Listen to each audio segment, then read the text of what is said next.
Assalamualaikum warahmatullahi wabarakatuh. Hai teman-teman, perkenalkan nama aku Nida Askia dengan NIM 111. Di sini aku akan mengulas kembali materi bahasa dan sastra Indonesia.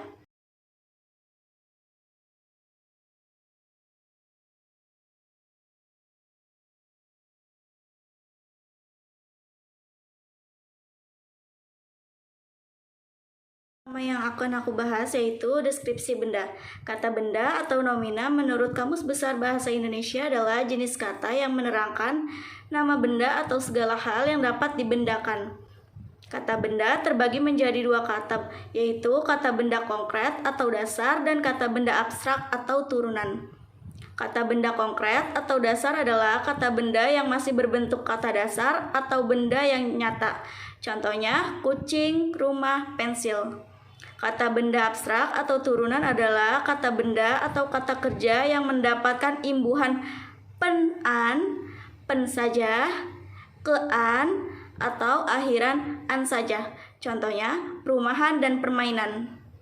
Materi yang kedua, yaitu identifikasi diri.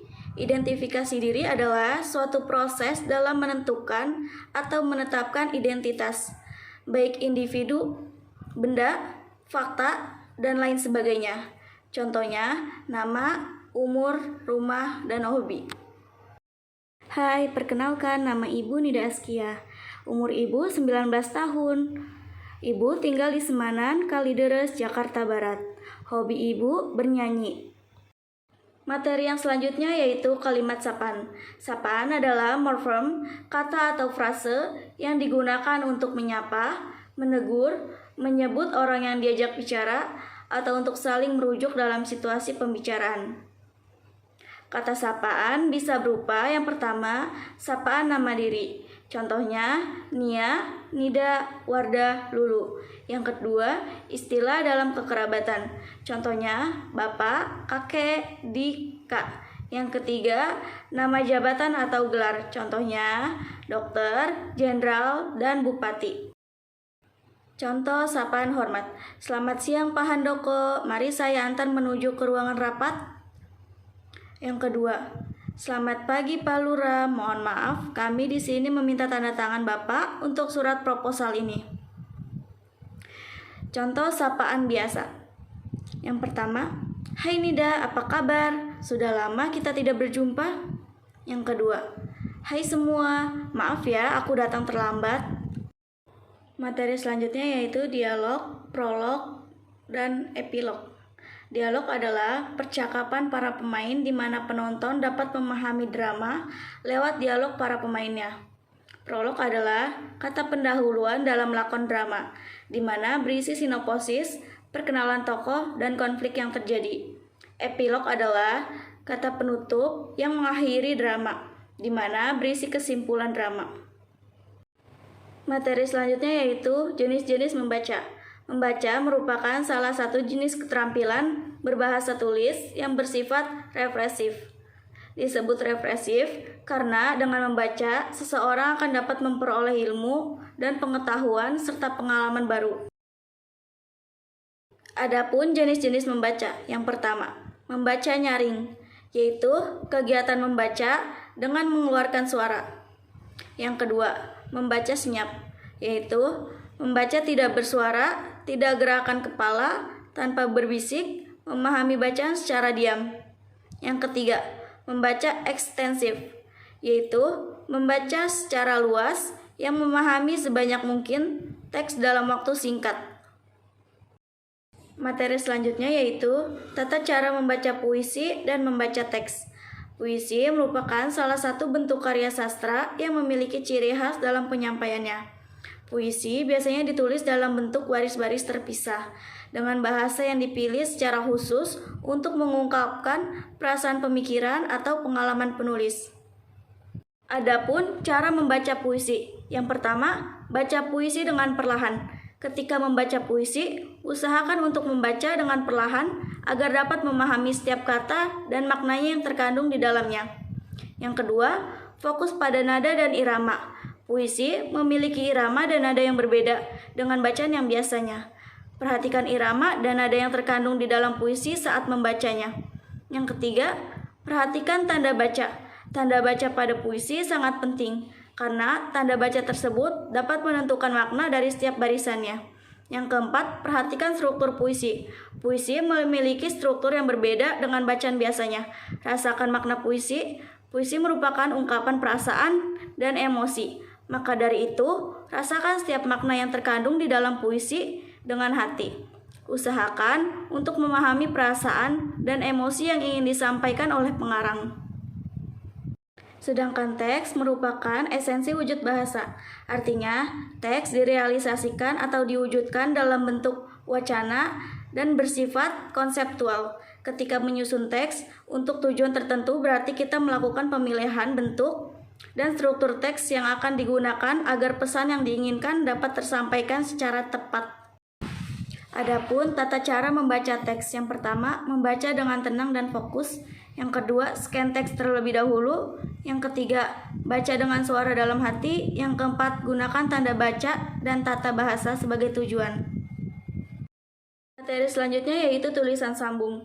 Tulisan sambung merupakan kegiatan yang menghasilkan huruf yang bersambung satu sama lain dengan tidak mengangkat pensil.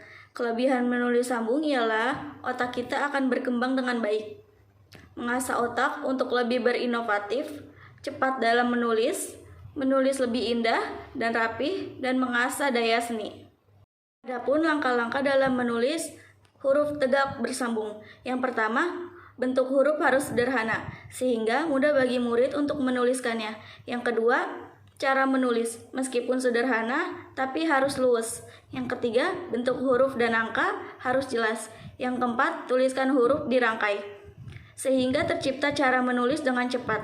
Yang kelima, tulisan tidak terlalu tipis tebal, sehingga bentuknya sama. Yang keenam, murid harus duduk tegak, menghadap kertas yang diletakkan dengan garis alas tepi bangku. Materi selanjutnya yaitu ringkasan. Ringkasan disebut juga sebagai rangkuman, yang artinya kegiatan menyusun gagasan pokok suatu karangan atau buku menjadi bentuk yang ringkas atau pendek. Tujuannya untuk membuat ringkasan yaitu untuk memahami dan mengetahui isi dari sebuah buku, agar lebih mempermudah saat membaca karangan dengan cepat. Materi selanjutnya yaitu parafrase.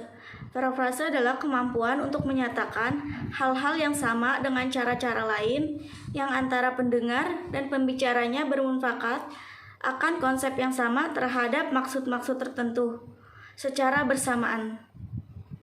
Adapun langkah-langkah dalam membuat parafrase.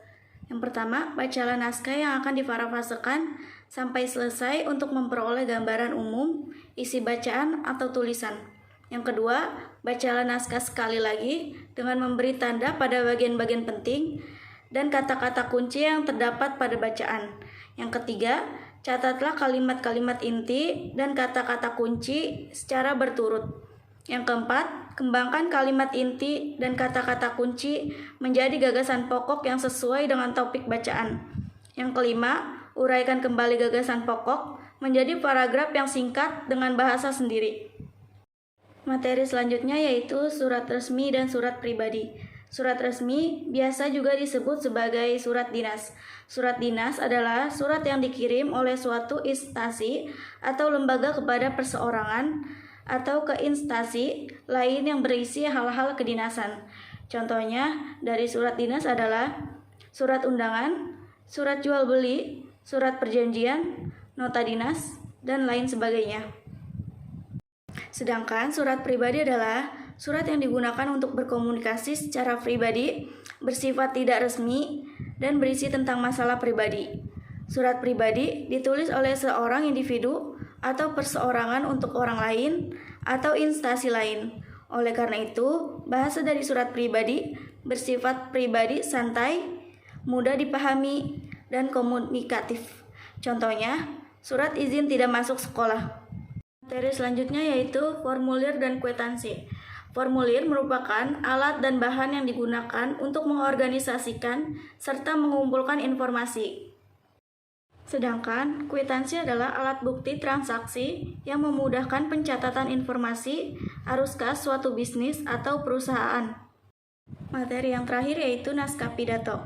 Menurut Kamus Besar Bahasa Indonesia, pidato adalah mengungkapkan pikiran dalam bentuk kata-kata yang ditunjukkan pada orang banyak. Pidato merupakan penyampaian gagasan pikiran atau informasi kepada orang lain secara lisan dengan metode-metode tertentu. Pidato bertujuan memberi informasi kepada pendengar atau halayak umum. Berkaitan dengan hal ini, informasi yang diberikan biasanya bersifat penting. Contohnya, pidato konferensi pers.